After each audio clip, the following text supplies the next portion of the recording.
Well, let's start digging in, and we're gonna walk through these really just as you would, discussing, any recipe or any build for a beer like this, and we're gonna start up with grist considerations for brewing these beers. What's some of the stuff that you'd like to be able to do on the grain side to be able to deliver a nice hazy IPA? I think a low color, low flavor contributing base malt is the base for us anyway. We started out doing these beers with 2 row, and we eventually moved over into using like a domestic pilsner. We're currently, I think, using raw North Star, which is a pretty nice malt for this. It converts well. The color is low, and it gets out of the way, which is kind of what we're looking for there.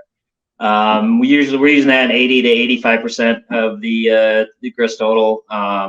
The rest we're looking just to pound into that thing and get protein in there for our stable haze.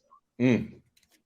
Now, have you played with? I believe in the past we've talked about getting protein in there for some stable haze. Have you worked at all with any malts that the base malt kind of was bringing some more higher protein level to the table, and did that play out well in these beers? We have, but not on purpose. Okay, for sure. We've had some issues with a few different base malts that came in with a really high amount of protein. The reason we noticed it was actually in our West Coast beer using the same base malt and just getting these massive protein hazes where they weren't we weren't trying to generate them in those beers. So I think you could potentially maybe try to find a cheaper domestic 2-row that has a lot of protein in it. And what are some ranges for a lot? What's a lot in your mind? I'd have to look at a COA to I don't have that off. I think a lot of that stuff seems to come in between like 10 or 11%, and I'm just riffing. That might be a little bit off, but maybe something a little bit above that. Now, those varying protein rates, were those kind of during the last, I don't know, 12, 18 months when the malt supply was a little bit up and down variable? Yeah, we had switched suppliers for our base malt, and I'm not gonna call anybody out or anything. No, that's great. Absolutely. They've had some issues certainly in our area. Multiple brewers have had issues with some base malt. But anyway, that being said, I prefer Pilsner in these beers. I think it works great. You can use enough wheat and oats in these beers to create a great haze on them, and by manipulating your knockout pH as well, you can really set up that stable haze in them. Oh, dude, that's super good. And make sure I don't know if I have a note for pH on that. Maybe. I've got it in there. You got it in your notes, Al. You're a champion. So you're saying about 80 to 85%, and so you're getting about 15 to 20% combination wheat and oats here. Yeah. Is it what kind of wheat are we talking about? What kind of oats are we talking about? We're using white wheat and rolled oats for the most part. I have used malted oats in the past. The way our mill is set up, the kernel size on at least I think we were using Chris. They're real narrow, aren't they? Yeah, they're really tiny, and a lot of them, without resetting the gap on the mill and doing those in there at the end, it's not really practical for us to use them. So we're just using flake. And, sure. And you need to run up and down steps with the heavy sacks of grain once in a while. So get those reps in. And in the chat, Robert Brown, longtime channel champion, is asking, so don't use Golden Promise? I wouldn't personally, no. Just because I'm not looking for A, to get color that high, and B, personally, I'd rather get the malt flavor out of the way. I mean, these beers are massively hop focused, and with some contributions from the yeast. And I love Golden Promise. I think it's a great malt, and but for me in this application, I wouldn't use it. Yeah, I think that makes sense. And maybe there's some people out there that are making banging hazy beers with that malt. I know there are, yeah. But in my mind, I do fall on that too. And we mentioned color a little bit. I don't think you want these beers to I don't think you want these beers with too much color, because that turbidity, that haze in there, it takes it to the next level. The next the kind of the next stages of color, and you can get some wonky colors. Like, I personally, I don't think you appreciate them, but I like a nice, occasionally, like a nice Dunkelweizen, but they look horrible.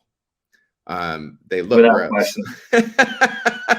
It is probably the least aesthetically pleasing style there is. Yeah, hazy and brown is not. Yeah, it just doesn't go together. I think even when those beers start to wander into the orange area, it's not. I've seen some. There are some brewers. I think there are a few out west that really make some great looking hazy IPAs that almost look like orange juice. And usually when we wander into that color, it doesn't look like that. So Yeah. they're just not, to me, aesthetically, they're unpleasing. Sure. Yeah. Sure. So you were talking about so you're using like flaked oats, rolled oats. Yeah. Is there any difference in your mind? And I'm not somebody that can tell any difference between you mentioned white wheat, anything between white wheat and red wheat on this, or no? I can't tell a difference personally. I Certainly, can't in a beer like this, I mean, maybe you can if you were adding it to a pretty delicate, very pale beer. Yeah. It's not hop driven, but I certainly couldn't tell. Yeah, and I mean that is ultimately what's happening here. Sometimes when we're talking to these about really aggressive beer styles, whether it's IPA, hazy, adjunct beers, or whatever, when you're doing those things, like, that's what you need to be blasting, to 10 or 11, right? The hop character, the adjunct, whatever it is. And I mean, if you're going for a hop focused beer, the other flavors that you bring into the mix, you want to complement the hops. So, yes. I mean, using a yeast strain that has supporting flavors, and using malt that either supports what you're going after or gets out of the way of it. Sure. Just kind of a quick note, because we are using like 15-20%. Have you gone to higher percentages with that? I tend to go between 20 and 25. Do you still find success at 15% with these combination of wheat and flake product? I would go higher than that. In our mash tun, the geometry of that thing is that it is taller than it is wide. Okay. And when we start getting into it's on a 20 barrel system, so we're at a 1070 beer with with this grist, we're looking at 1,500 pounds of grain already. And with that weight on that mash bed, if we get above 20% and high protein adjuncts like this, we're going to start looking at lautering issues. Sure. So typically we'll keep that in that 15 to 20% range. And probably the higher we go in gravity, if we're looking at like a double IPA, I'm gonna lean more into that 15% and bring the base malt up to get the gravity higher, or adding sugar into the boil or something like that. So. Sure. Something I started doing after having my first professional size stuck mash back at the Coney Wonderland. It just became like a paranoia thing, right? And I know, and I think it was the first time we did Big in Japan, which was a back in the day session IPA and that was like 20%, 21, 22% flake rye, and I stuck that. And then I started adding, and I know it was probably by someone else's suggestion, I started adding the flake product toward the tail end of the mash. So I essentially, we had rakes on that, and so I would kind of add them to the top. Do you do anything like that with the oats? Absolutely do that, and that's definitely a habit that I picked up from you back at the brew pub. And actually, we have a younger gentleman named Trevor Harris that brews with us now, and he did one of these beers the other day, his mash was definitely a little bit sticky, and Okay. powder was slow, and he was having trouble getting the restart started. And we talked about it, and that beer had a bunch of oats in it, and he had added them very early on in the in the mash as we were running the grist into the ton and everything, and I have a pretty good feeling that was an issue, is that all that weight on top of those oats down at the bottom compacted them pretty Yeah. good. Yeah, so maybe that's kind of something to look out for, and maybe it's a little old wives' tale or anecdotal, but it does seem it does. I do feel as if it's been beneficial for me. And again, sometimes we talk about we do things that are really research driven, and sometimes we do things that make ourselves feel better, and Yeah. that's one of those for me. Yeah, for sure. It's like, But I don't know if there's a reason that this works, but it seems like it works, so I'm gonna do it. exactly, exactly. I wish So. there was less. There were less things that I do in the brewery that were driven by that. But. We're just winging it on everything.